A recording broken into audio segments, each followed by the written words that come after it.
talking about the biggest stories that matter to you the most. Breaking news, John Calipari is finalizing a 5-year deal to become the Arkansas Razorbacks' next head coach, covering college sports like no one else. The biggest guests in sports. We now welcome in Hall of Famer Jim Calhoun. Such a pride I had, I came to connect. The legend, Tim Tebow, joins us. We'll run it back. I like it. The legend, Herschel Walker.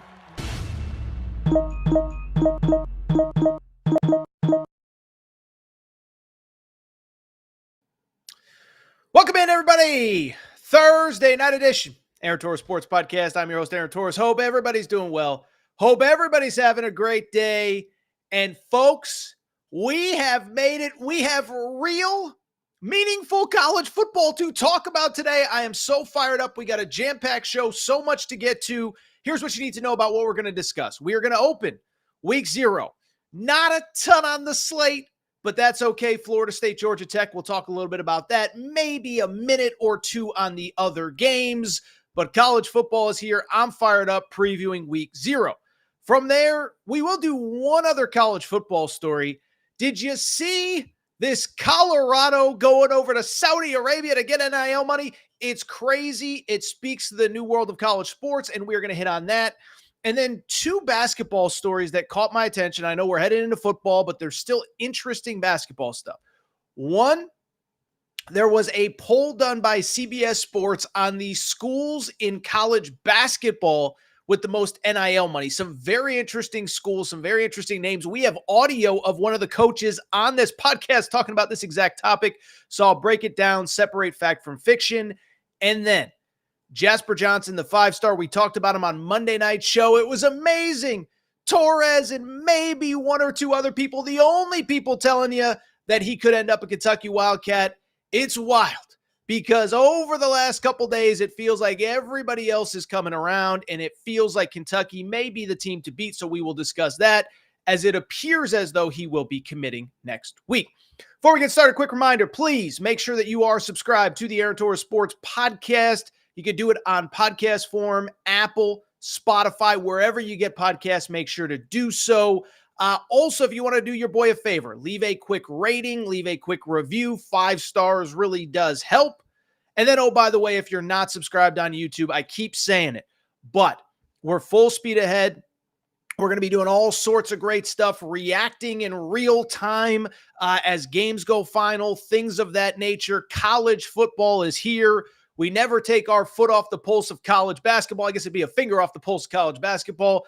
This fall is going to be incredible. I am so fired up. I am so fired up to have you all along for the journey, and I am ready to get going, but make sure that you are subscribed to YouTube. Put on those notifications so you know when we go live.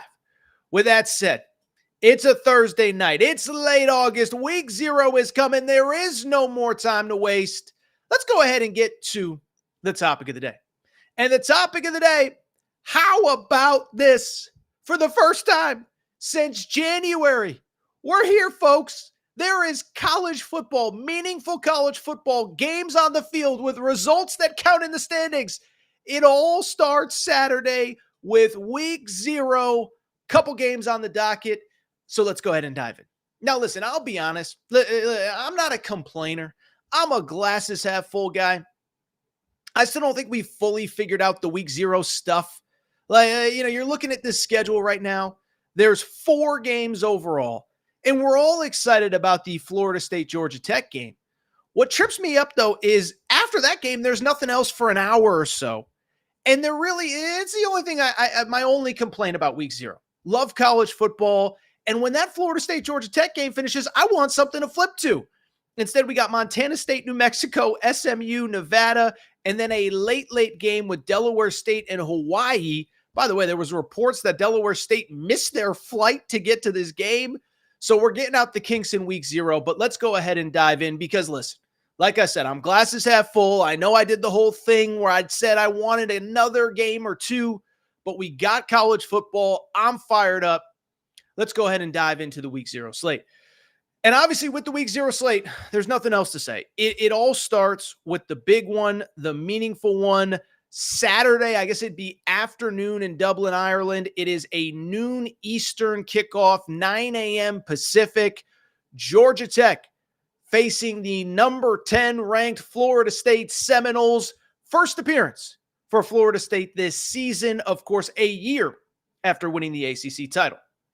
So this is a big one. Florida State, by the way, is the favorite in the ACC according to the betting odds. And listen, you don't need me to tell you. I think more than anything, I'm just curious to see what Florida State looks like after the way last season ended. Now, I know Florida State fans are watching this, listening to this. You don't need me to relitigate everything that happened in early December and mid to late December of 2023. Obviously a wild finish though, right? You finish 13-0, you win the ACC championship, you get left out of the 4-team college football playoff, and then you go to the Orange Bowl and get smoked. But in your defense, most of your best players opted out. You were told that you weren't good enough to compete for a championship. So some of your players said, well, if we ain't playing for a championship, I'm out. I don't blame the players. But I think first and foremost, I'm just excited to see, is this one of those we've spent 9 months stewing with how things ended last year? More importantly, I think it's also worth noting, like, chip on your shoulder, ready to go week 0. But what's also interesting is there's a lot of new pieces. It's a completely new team. And bluntly, I think even the style of play for Florida State is going to look different. The big piece of news, obviously dating back to the offseason, the big piece of news, if you are tuning into Florida State for the first time, they got themselves a new quarterback since the last time we saw him, as Jordan Travis has graduated. The backup has transferred. Tate Rodemaker, he actually was named a starter somewhere. I'm blanking on where. But the big offseason transaction, if you will, for Florida State, they bring in DJ Uiagalelei, of course, formerly of Clemson, formerly of Oregon State. Well, he has that 5th year of COVID eligibility. He ends up at Florida State. And I don't think it's hyperbole to say that it's not just going to be about what happens on Saturday in Dublin. But in my opinion, I think largely it's going to be a story of the season for Florida State. How far Florida State goes, in my opinion, largely will rest on the shoulders and the right arm of DJ Uiagalelei. Listen, I'm not gonna do like the trash the kid thing, because I think he's been a good, solid college quarterback, and I think you can look at it as a positive and a negative. The guy is quite literally good enough to lead you to an ACC title, because if you remember a few years ago when he was the starter at Clemson, he of course led Clemson to an ACC title. Now, in the ACC title game, Cade Klubnik played quite a bit, but I just bring it up because he's good enough if all of the other pieces around him are good. What I also think is true as well is that we kind of have a 4-year sample size of who this guy is. Last year, 57% completion percentage guy. I mean, this is not a guy that's Bo Nix, Michael Penix, 71, 72, 73% completion percentage. And I do wonder if, frankly, if there's anything left to learn about this guy, or if this is just who he is. Beyond that, what I would also say, what I'm also very interested about from the Florida State perspective, not only on Saturday, but this entire season, is basically, how does Florida State as a team play? It was interesting. I was talking to somebody pretty close to the program over the last probably 2 or so weeks as they got set for this game. And they pointed out, like, hey, remember, 2 years ago, Florida State led the ACC in rushing. They were largely a ground and pound team, and they didn't throw the ball as much that year that they won 10 games in 2022. Then last year, you have Keon Coleman, you have Jordan Travis improves year over year, and now you're throwing the ball more, you're running the ball a little bit less. And I was really told, like, Florida State, they're going to focus on the run game, focus on really reestablishing kind of that line of scrimmage, and that we're a run-first team. Defensively for Florida State, I think this will also be interesting. A lot of talent lost off last year's team. We don't need to go player by player, position by position, but it's worth noting Jared Verse, first-round pick, Los Angeles Rams, is gone. Brendan Fisk, second-round pick of the Los Angeles Rams, gone. Guys in that linebacker group, the secondary group. The point I'm trying to make, that defense is almost completely new and going up against a very interesting Georgia Tech team. Okay, so Georgia Tech, 7-6 a year ago. Listen, I think on the national scale, I'm not sure that they really move the needle in a crazy way. I think most people obviously remember that game against Miami. Miami hadn't won. All they had to do was take a knee. They didn't. They fumbled. Georgia Tech wins. But what's interesting about Georgia Tech, how about the revival of their quarterback? You may remember the name. Remember the name Haynes King? So Haynes King was that multi-year starter at Texas A&M. He was actually the starter when they lost to App State. And I'll be honest, you could go through the archives of this show. I probably said some not very nice things about Haynes King during his time at A&M, but I do think that last year proved that maybe it wasn't all on Haynes King, and a lot of it was maybe on Jimbo Fisher. Haynes King goes to Georgia Tech, 26 touchdown passes. He does still have 16 interceptions a season ago. And so when I look at this game, a couple other things on Georgia Tech. One, where the concern is with them, defense just was not good last year, okay? Gave up too many yards, too many points. I'll tell you a wild stat that I kind of came across. They lost 6 games last year. This is kind of crazy. And in 5 of those 6 games, they gave up 38 or more points in their losses. And so you talk about some of their losses last year, whether it was to a good team like a Clemson where they gave up 42, a good team like Ole Miss, they gave up 48. But the counter is they gave up 38 to Bowling Green in a loss. They gave up, like I said, 42 to Clemson. Here's the kind of crazy part. The only loss, by the way, that they didn't give up more than 38 points, a loss to Georgia, the number 1 team in the country, final week of the season. So the defense was not good. And that obviously has to improve. Now, in terms of this game, I'll tell you this. So I'll be blunt. Starting next week, we will start making our picks for the weekend ahead, probably on the Tuesday show. Tuesday night, we'll start previewing the big games, okay? And I think most of the week 1 games, I have strong opinions on USC, LSU, on Georgia, Clemson, on Florida, Miami. This is a game that I don't have a strong opinion on. And one thing about me, listen, we're going to be blessed to be working with a gambling company here in a couple weeks. I bring it up because one thing about me is if I wouldn't go to a window in Vegas, if I wouldn't download the app on my phone and bet the game myself, I'm not going to tell you. And so to me, listen, I know everybody wants the big, bold take for week 0. Total stay away to me. Florida State's like a 10.5-point favorite. But when I look at this game, I see a 57% completion percentage quarterback with DJU. I see Haynes King, who had, as I said, 16 interceptions last year. Worth noting, by the way, I think he had 3 different games where he threw, I think 4 actually, when he threw at least 2 interceptions. And so you're getting good Haynes King or bad Haynes King. Getting 3 passing touchdowns and a rushing touchdown Haynes King, or you getting the one where he throws 2 interceptions and struggles. So this is a stay away to me. I think Florida State's, I believe, is going to win this game. I could see it being like a 20, maybe a 31-23 type game in which Florida State's in control, but Georgia Tech covers. I told you, I'm not betting this game. If you want to, if you feel great about how this is going to go down, that's fine. But you got 2 teams traveling halfway across the world. New starting quarterback for Florida State. Worth noting, by the way, most of that defense is new as well. And they're not the type of program that has necessarily recruited at such a high level that they can just replace everybody that leaves the program. So I just bring it up to say this one's a stay away to me. I'm going to watch it. I'm going to wake up and have my tea and crumpets. I guess that's more London and England than Ireland. I guess I'll just have my Irish coffee. I don't think I'll be cracking a Guinness at 9 a.m. Pacific, but it's going to be a fun one. I am so excited for college football to be back.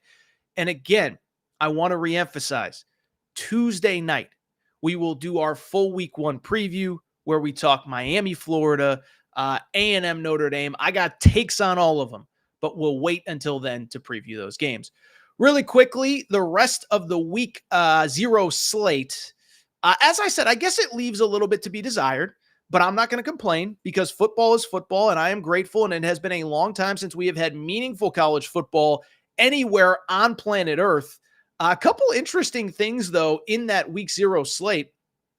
First of all, and I'm sure a lot of you have seen this, after Georgia Tech, Florida State, the second game on the docket is Montana State at New Mexico, okay? Why is this one interesting? So Montana State, of course, is from the FCS level.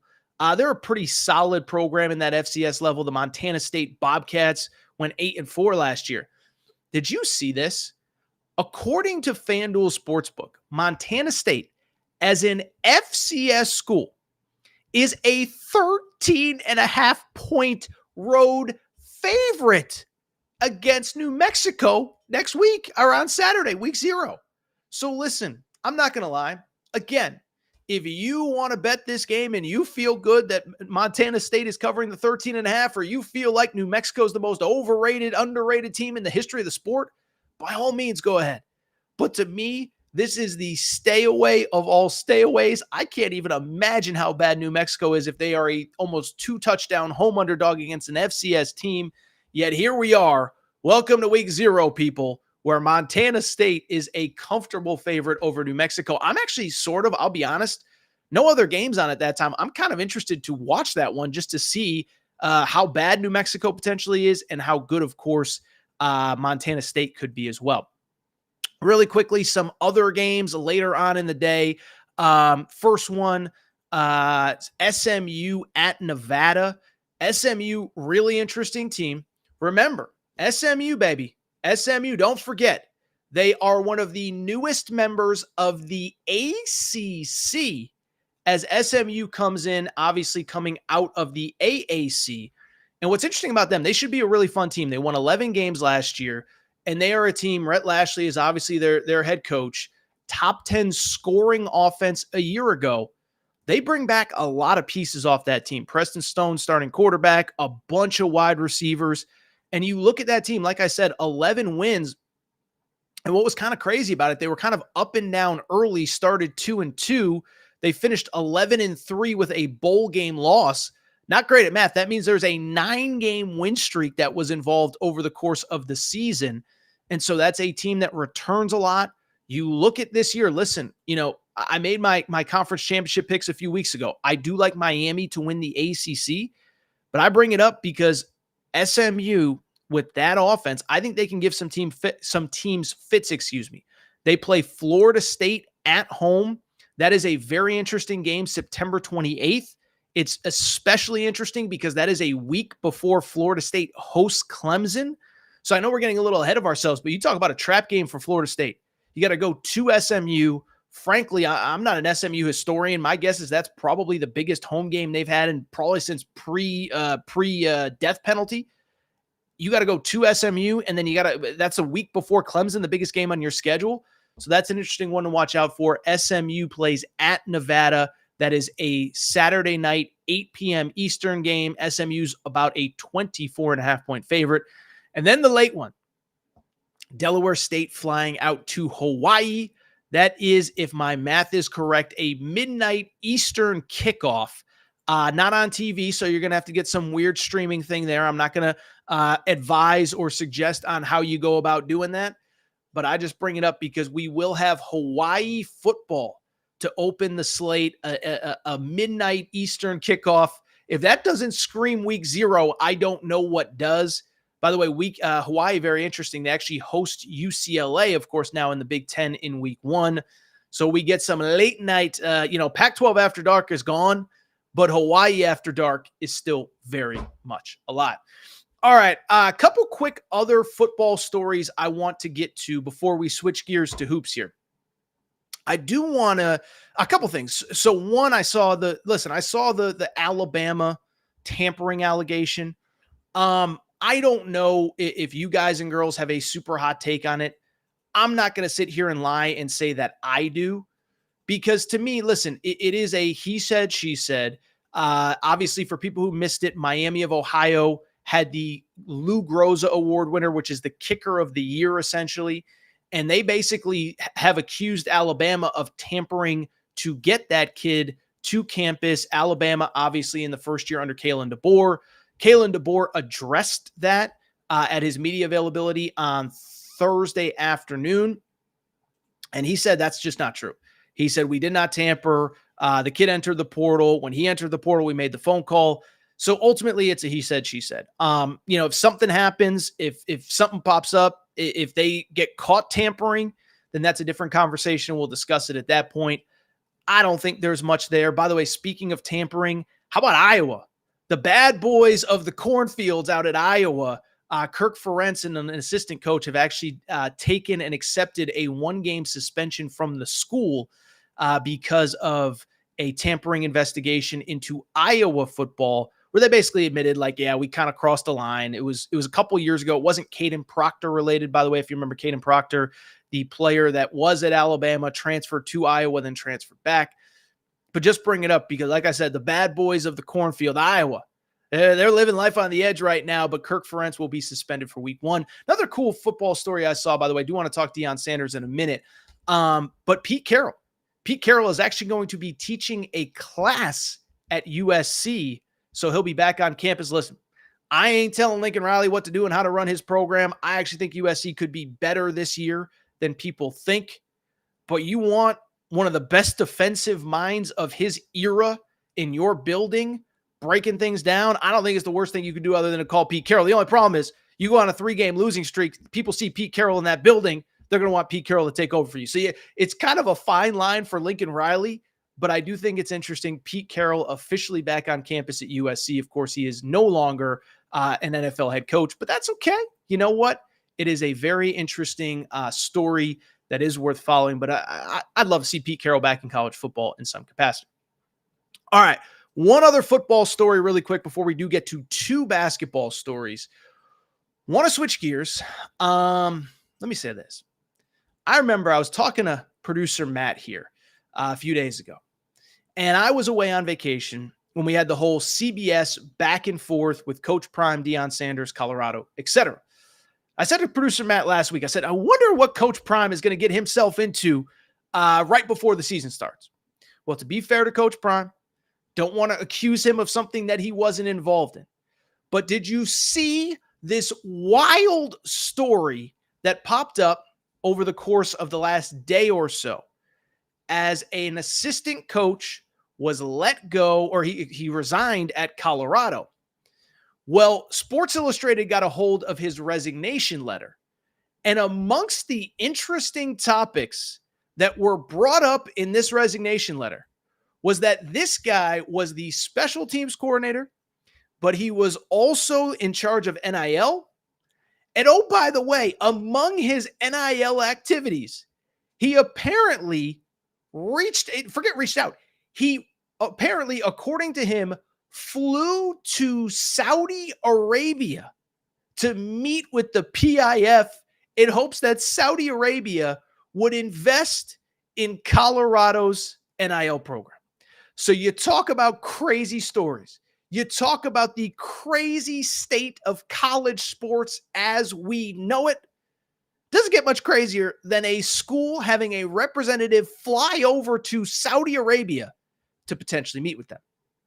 Now, to be fair, this is what I want to do. I want to read directly from the Sports Illustrated article and, again, provide a little context here. So the guy, his name is Trevor Riley, okay?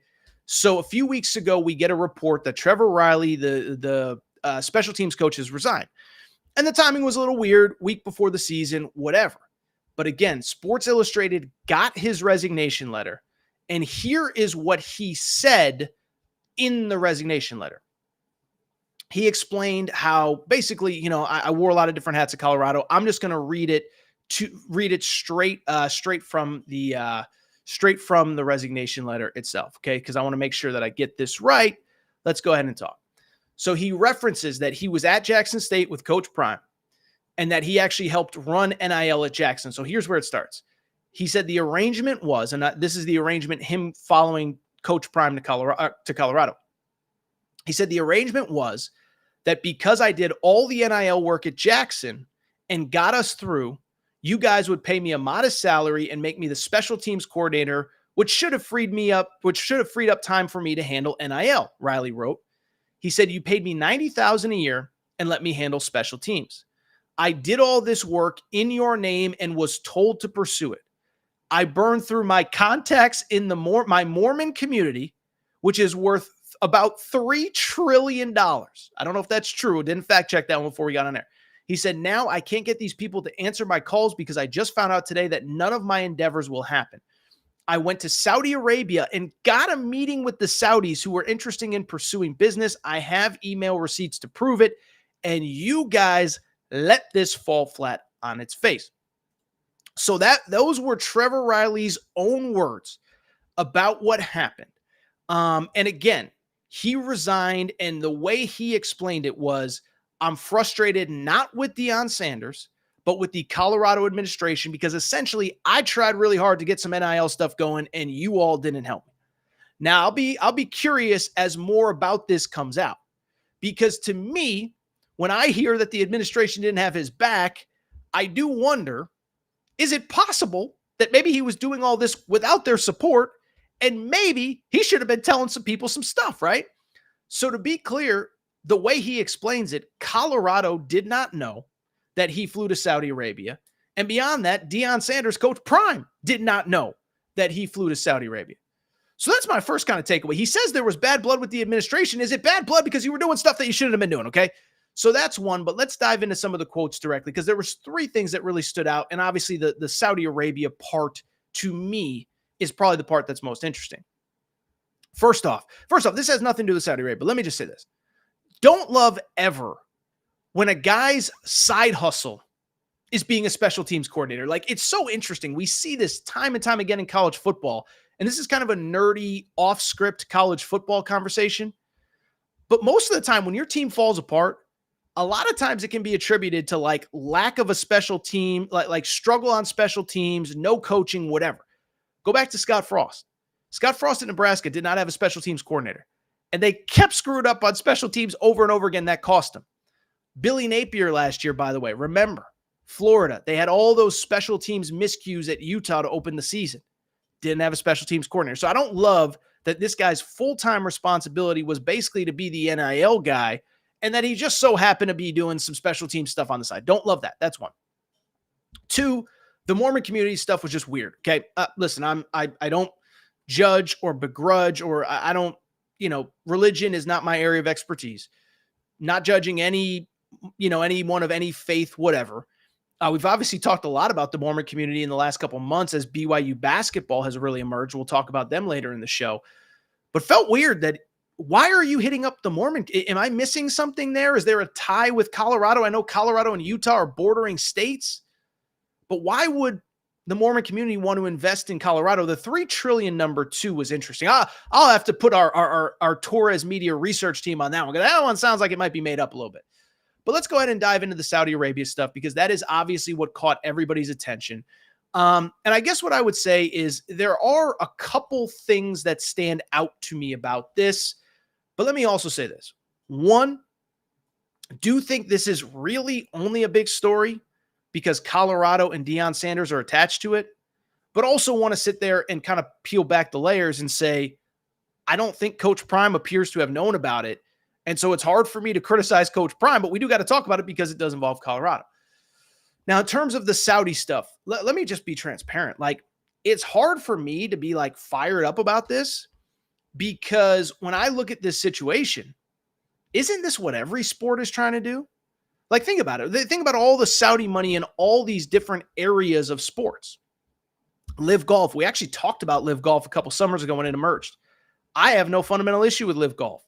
If you're Brooks Koepka or you're whoever, Patrick Reed, I can't remember all the guys' names, they're going to pay you $200 million, $500 million, $1 billion to play golf on their tour. Go live your best life. Go make that money. I have no problem with it. And it's not just golf that has done that. Obviously English soccer has been involved. There's been other sports that have been involved. We've had Olympics in the Middle East, not directly in Saudi Arabia, but we're not Olympic. We have Olympics coming up. We have the World Cup that just happened in Qatar. So it's hard for me to criticize Colorado when this is something that all sports are looking into. By the way, you know who else was literally looking into this like a month ago? The entire Big 12. And so it's hard for me to get fired up about Colorado and saying they did anything wrong when the Big 12 is open about, like, yeah, Brett Yormark, the Big 12 commissioner, made that phone call, was trying to figure out by the way, for people who don't remember the report, the Big 12 is obviously trying to figure out creative ways to raise money to kind of keep up with the SEC and the Big 10. And the story was they were talking about the possibility of Saudi Arabia and the PIF, which is kind of the fund that it's for all of the different ventures that Saudi Arabia is involved in. It was like they're going to let Saudi Arabia buy a portion of the Big 12. Hasn't happened yet, doesn't mean that it won't. By the way, remember last year, Florida State, they're trying to raise money to get out of the ACC. There was talk of venture capital. There was talk of Saudi oil money. So it's hard for me to get fired up about Colorado when Colorado is just doing what Florida State did, what the Big 12 has done. And I think what it also speaks to, and we're going to talk NIL in a second in a broader sense because we have the report about all of the college basketball programs with the best NIL setups. But I bring it up because you look at Colorado, you look at what is going on. What Colorado was trying to do is no different than anyone else in America. Because what's crazy about this NIL world that we live in, I guarantee you, I don't care who the program is. I don't care if it's Oregon football, Ohio State football, Arkansas basketball.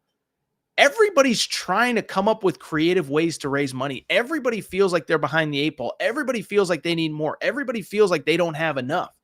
And so if you're Colorado, you don't have this massive fan base and you don't have this rabid fan base like an SEC school, like an Ohio State, like a whoever, that's just going to pour tens of millions of dollars every single year into your NIL pool. So you have to get creative. They did get creative. It got weird because this guy apparently didn't tell anybody that he was going over and meeting with the Saudis. I know as a boss myself, I wouldn't love somebody representing me with Saudi Arabia without me knowing about it. But this shouldn't, I don't know. I guess I was a little surprised by the reaction to this story. And to me, I'll be honest, I do wonder, and I don't even wonder, I know. This feels like a big story because Deion Sanders and Colorado are attached to it, or at the very least, Colorado, which is coached by Deion Sanders, is attached to it. I was thinking about this. If this was Arizona State or Illinois or Washington State or Temple or whoever, and they had a representative go meet with the Saudis, might be a little blip that you kind of see while you're scrolling your social media feed. Wouldn't be a national story that everybody's freaking out about, though. So to me, I think it's only big because it's Colorado and everything Colorado does is big. Remember, Deion Sanders said at Big 12 Media Days, I'm judged on a different scale than everybody else. And I think this isn't it. Everybody wanted to criticize Coach Prime. Oh my goodness, how dare he say that he's judged on a different scale? Well, I think he kind of is. I think this is proof. I think it's only an interesting story. One, how it got out. And two, because this guy apparently did it without Colorado knowing, which I just find very weird. But boy, oh boy, football season is coming. And I'll tell you this, man, Colorado is always in the news. But this is one I do feel like only in the news because it was Deion Sanders. All right, I'll tell you what. We'll go ahead and take a quick break. When we come back, we're going to talk. NIL is going to be a popular topic on today's show because CBS Sports came out with a list of the schools that basically they polled a bunch of college basketball coaches, and college basketball coaches weighed in on the programs that they believe have the most NIL money. Fascinating article. Torres has takes. And speaking of takes, we'll wrap Jasper Johnson, 5-star. We talked about him a few episodes ago. We got some new information. Discuss it all next. Quick break. Be right back. Before we do, many of you ask me all the time, Torres, what can I do to help support the show? You give me hours and hours and hours of content every single week. What can I do to help you? Well, I'll tell you what. Do me a quick favor. Check out the Aaron Torres Media merchandise store for all of your team-specific shirts, hats, and more. All available at aarontorresonline.com/merchandise. A lot of you wondering, Torres, what can I get in that merch store? Well, first of all, we got our brand new Hope and Pope Kentucky basketball t-shirts. That's right. Mark Pope has arrived. He is here to save the day. Get your Hope and Pope t-shirts there. Also, Arkansas fans, the Big Pig Invasion is here. You can get your tees there. Basketball School Alabama shirts. Mora Hurley 2024 UConn shirts for your tailgates at Rentschler Field, your games at the XL Center or Gamble. And oh, by the way, your Mike effing Woodson gear for Indiana. If you love football, we got you covered too. We got more Deion shirts and hats than we even know what to do with. The freeze warning has hit the plains. Auburn fans, grab your freeze warning tees now. And of course, our new era, new rule shirt applies to Nebraska football and its incredible fan base. We have more coming for the fall, plenty in stock right now. So make sure to check out the Aaron Torres Media merch store at aarontorresonline.com/merchandise. And you can always hit me up with any questions. Aaron Torres Podcast Questions at gmail.com. All right, everybody. I'm back. Good to be back. So, want to go ahead and switch gears to a very interesting basketball topic that I saw. By the way, chat is awfully quiet today here on a Thursday. I know we're all just fired up, ready for football, ready to react, ready to overreact. Drop some questions in there so I can get to some questions at the end of the show. Appreciate everybody's support. Appreciate everybody tuning in here on a beautiful Thursday before we get some football in week 0. Like I said, though, do want to switch gears, a couple basketball topics to get you into the weekend. And again, I think starting on probably Sunday show, going to be full speed ahead with football. Just a lot of football stuff coming up. We will have our full week 1 preview next Tuesday night. But again, a couple basketball topics to wrap today's show. The first one. So I saw this story, found it very interesting. So CBS Sports, they do a great job covering college basketball. Bluntly, it makes sense, right? They are the home of the NCAA tournament. But every year, 2 of their insiders, a couple guys I know and not well, but I respect both of them. Matt Norlander. I actually sat next to Matt Norlander at the Arkansas Duke game last year. Gary Parrish has been on this podcast, though not in a long time. But every single year, they kind of do, they go on the road in the summer recruiting events. They do what's called their Candid Coaches series, in which they basically offer coaches anonymity. And by the way, didn't think I was going to nail anonymity on the first try, but neither here nor there. Offer their coaches anonymity, and they ask them like the most pressing questions in all of college basketball at that time. And so every year it's a little bit different. Sometimes it's about a big hire. Sometimes it's about who's going to be National Player of the Year. This year they did one on Cooper Flagg, whatever. Well, one topic that they hit on with these coaches was a fascinating topic with fascinating results that I want to talk about. That topic. They asked coaches who the coaches believe are the programs with the most NIL money to spend in college basketball. And so the coaches readily admitted, and I want to be transparent, CBS went out of their way to be transparent on this one as well, that look, nobody really knows for sure. Nobody's positive. This isn't the NFL. We don't know how much money is actually changing hands. This isn't the NBA. The contracts aren't public. But the coaches went on record sharing what they think to be the schools that have the most money to spend in NIL. I'm going to read you off the schools, and then we will react to them because I think there's some interesting names on this list. At number 1, 73% of ballots this team appeared on. I don't know how many teams were on each ballot, but the Arkansas Razorbacks, overwhelming number 1 at 73.7%. Kansas, number 2.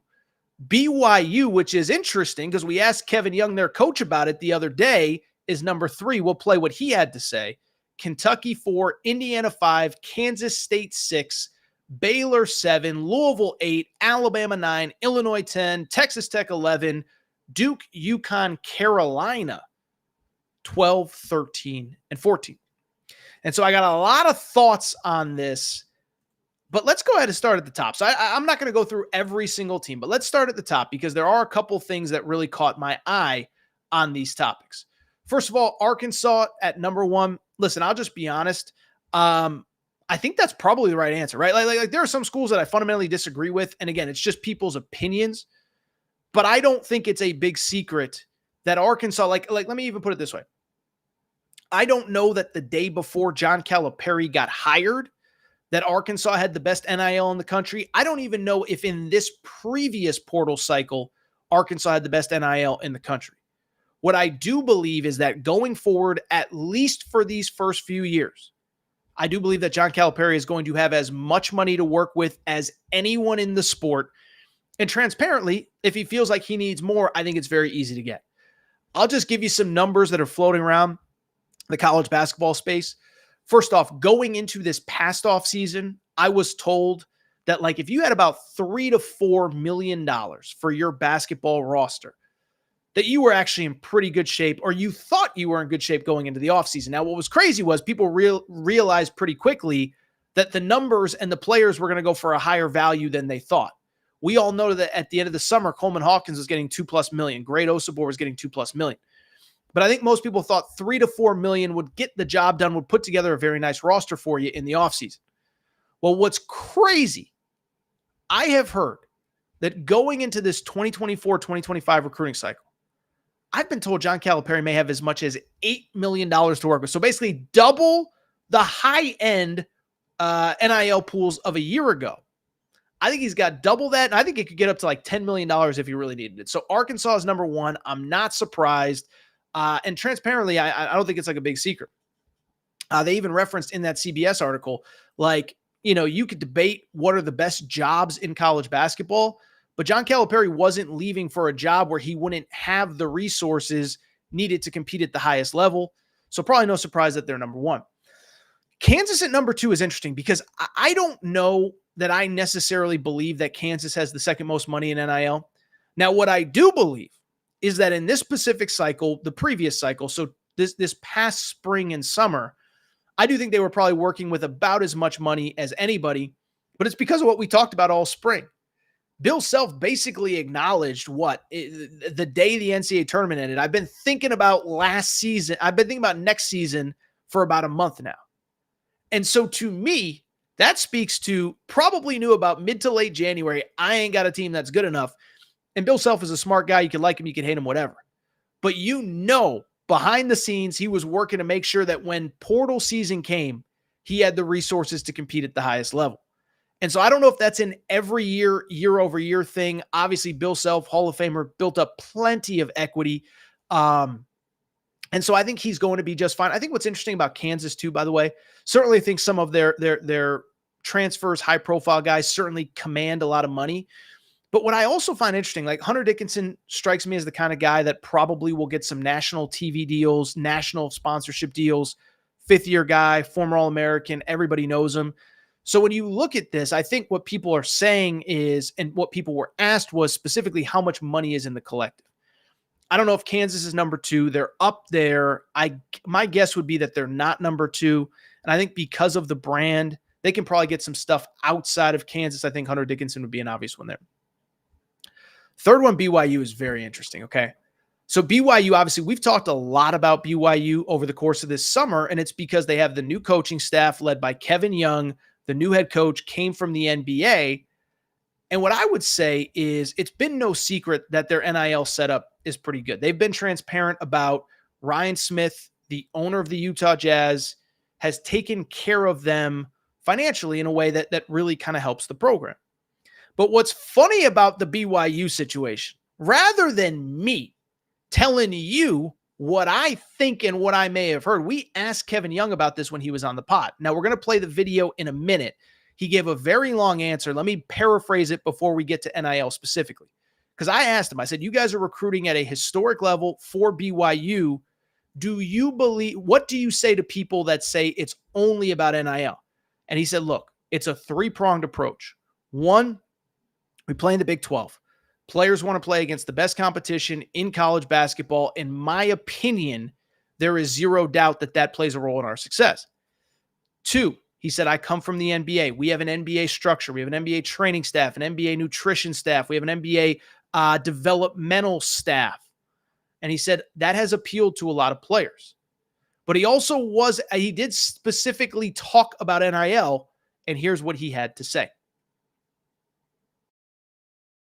Piece is what we've, and when I say we, our collective has been able to do is they've just been able to help us be competitive with the other schools in the country. Sure. So there isn't a deficit from other schools in the country to BYU. We're on the same playing field, and I give our guys credit for that. That's basically what has happened. It's been like a three-headed monster right now. That was Kevin Young, the BYU head coach. Sorry about that, by the way, if you're watching on YouTube. I did have a headphone in, but it was because I was listening to make sure that I heard what he was saying. But that was Kevin Young.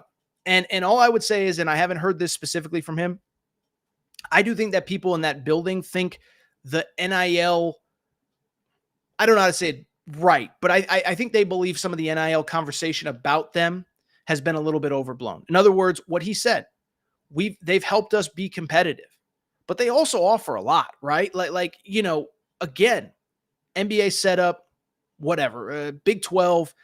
And I was basically told, like, yeah, there were some kids that we spent a lot of money on, but there were a lot of kids that we had to say no to, that came to us and basically said, hey, this is our price. And we just said, we don't have the budget for that. Good luck getting it elsewhere. And so you look at some of those kids like a Cannon Catchings. Remember, Cannon Catchings was the 4 or 5 star guy that people were projecting as a first round pick, was committed to Purdue, decommitted. I can't say for sure, but my understanding is they were not the highest bidder. But that kid looked at the situation at BYU, looked at the professional setup and said, you know what? I got an opportunity to go do something special there. I got an opportunity to develop into a pro.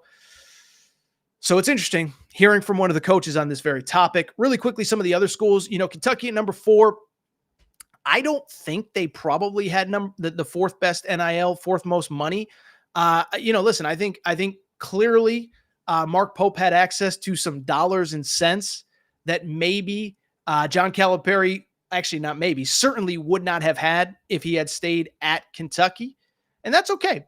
Kentucky boosters, spend your money how you please. John Calipari had not lived up to expectations in the NCAA tournament. I understand.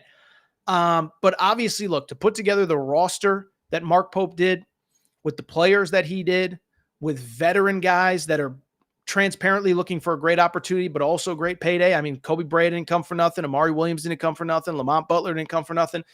I believe they're probably in the top 4, 5, 6. I don't know if they're at number 4. I don't know if they're at number 6, but I would guess they're in the top half. A couple other teams from that list that I think maybe are a little too high and a little too low. One, Baylor at number 7. I don't believe that Baylor is I think Baylor is probably higher than they're given credit for on that list.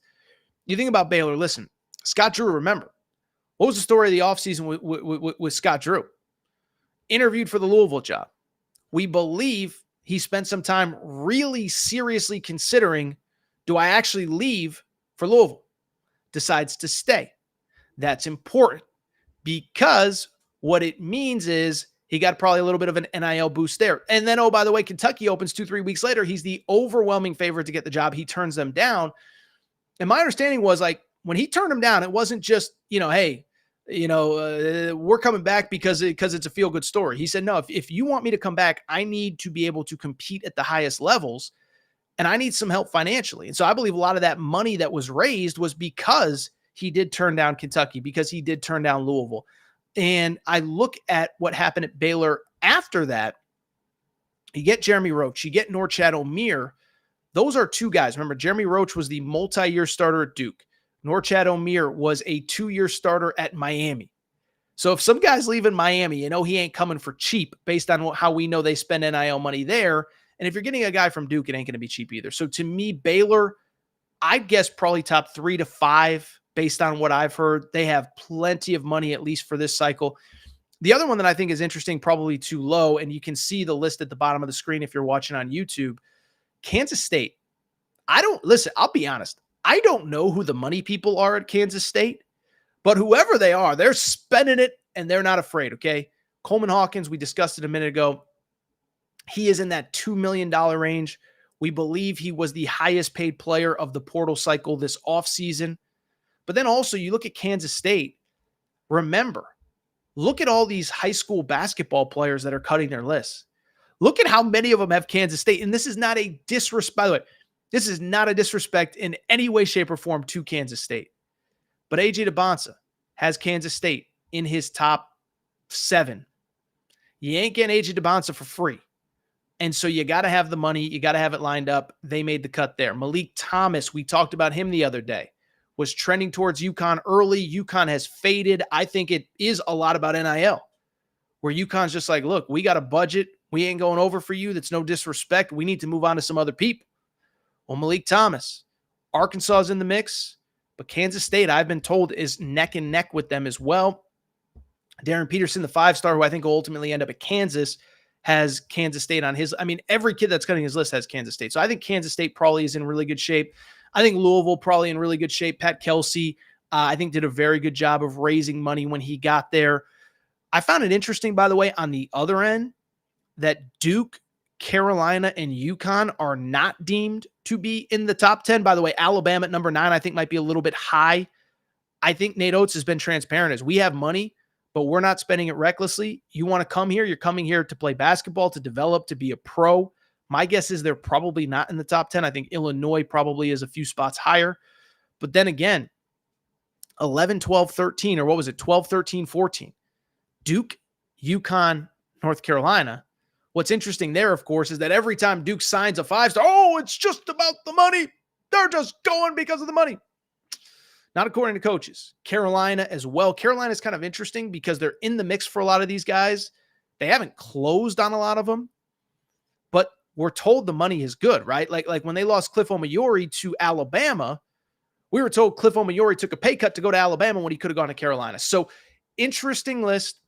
I know we don't really know, but it doesn't change the fact that it is a fascinating, fascinating list.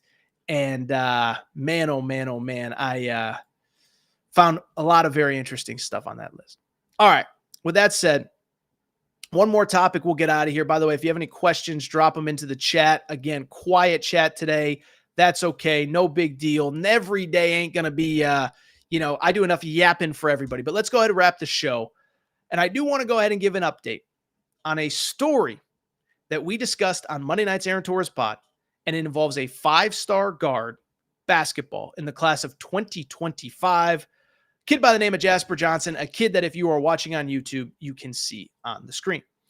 So if you listen to Monday's show, it was kind of interesting because going into the weekend, last weekend, it felt like it was a very heavy Alabama versus North Carolina recruitment for this kid. Now, I should backtrack a little bit.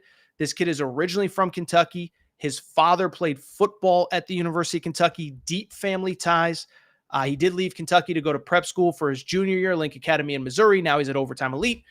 But I bring it up because going into the weekend,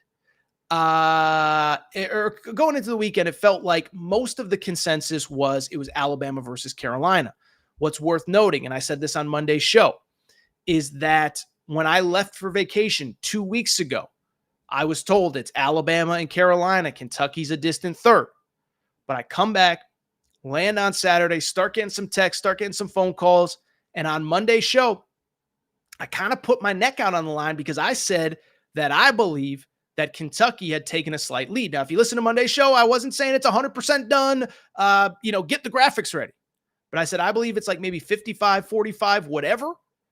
And most of the other people who kind of cover college basketball weren't ready to go there. Now, I give credit to a few, most notably the guy that stood out to me, Jacob Polachek from Kentucky Sports Radio. I give him credit because he's the first one that I saw really putting his neck out. Anyway, bring it up because over the last couple days, I have seen and heard a lot of insiders on the national scale say that this is starting to shift to Kentucky. Well, here's my question. Is it starting to shift to Kentucky, or has it been Kentucky all along?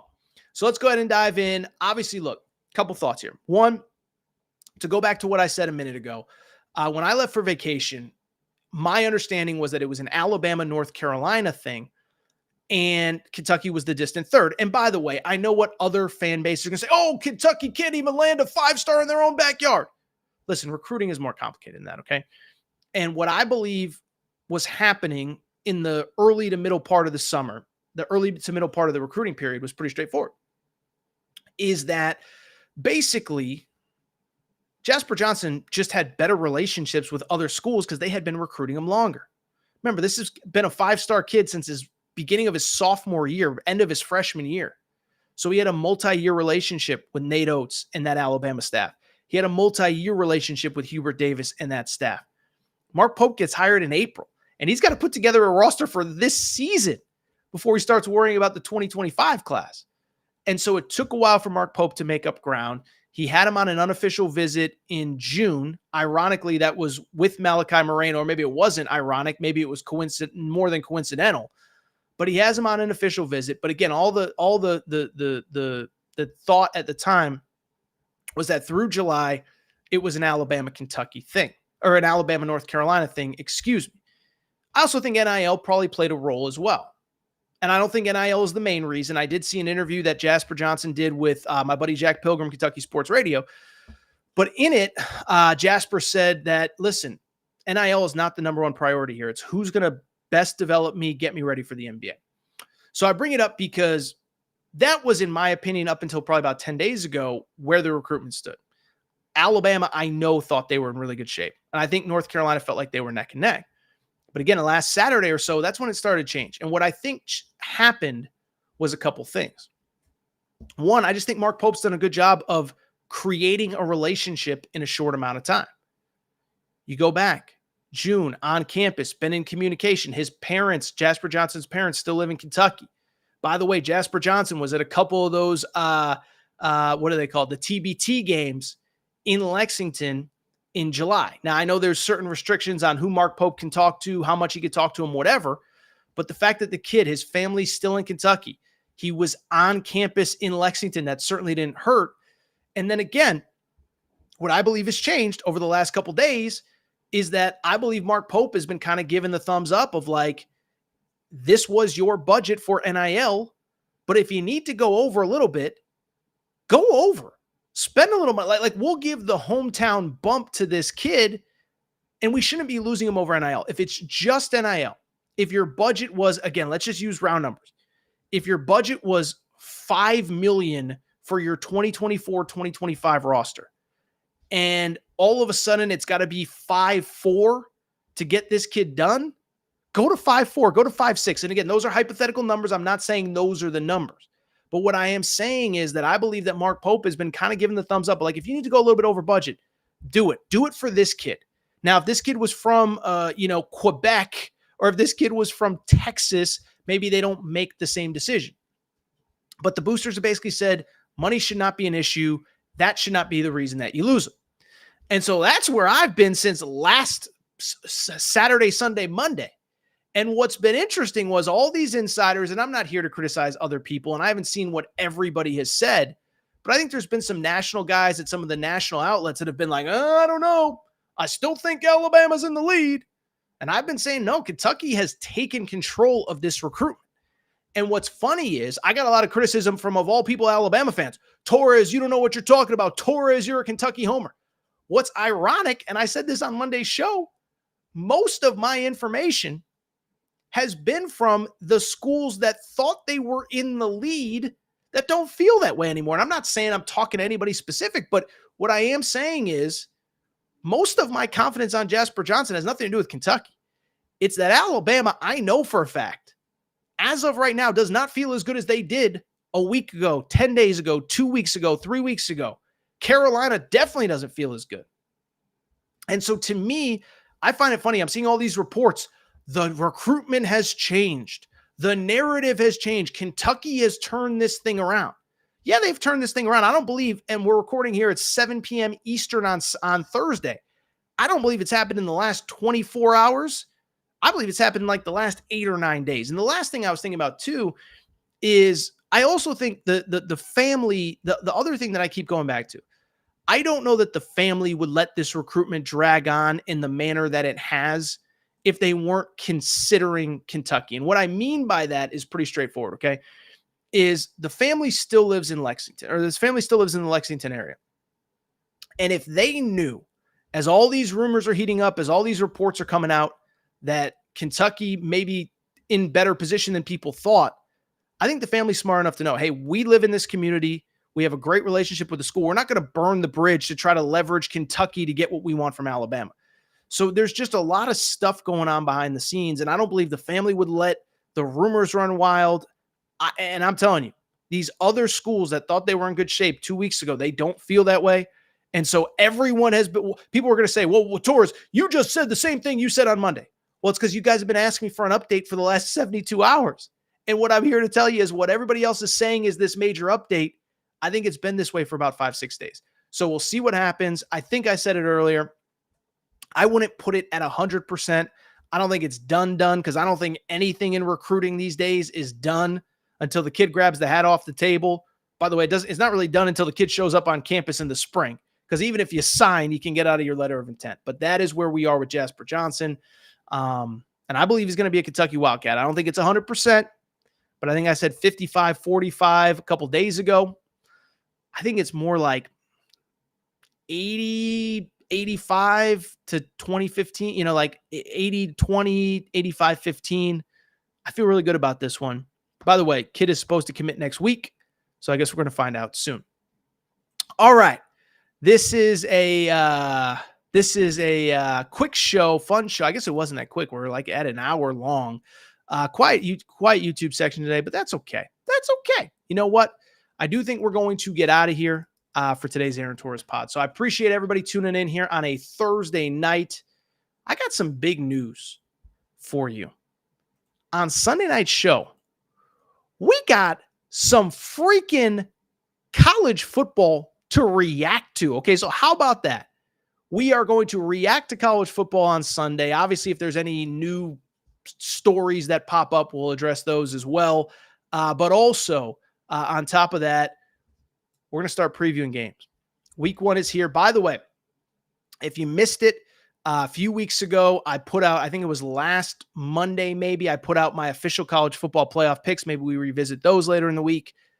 But the season is here, and I could not be more fired up. If you're not subscribed to the Aaron Torres Sports Podcast, please make sure to do so. Apple, Spotify, Amazon Music, Google Music, wherever you listen to podcasts, make sure that you are subscribed to the Aaron Torres Sports Podcast. Also, make sure to rate and review the show. Go ahead, give us a quick 5 stars. Let us know what you like, what you don't like, all that good stuff.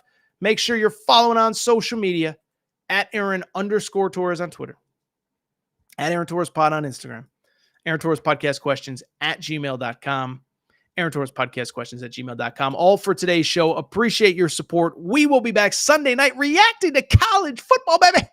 It's all for today's show. Shout out to Torrent Craig. Shout out to Rachel, who hates my voice. Shout out to JJ Reddick, you F-head. Unblock me, bro. I'll be back Sunday night.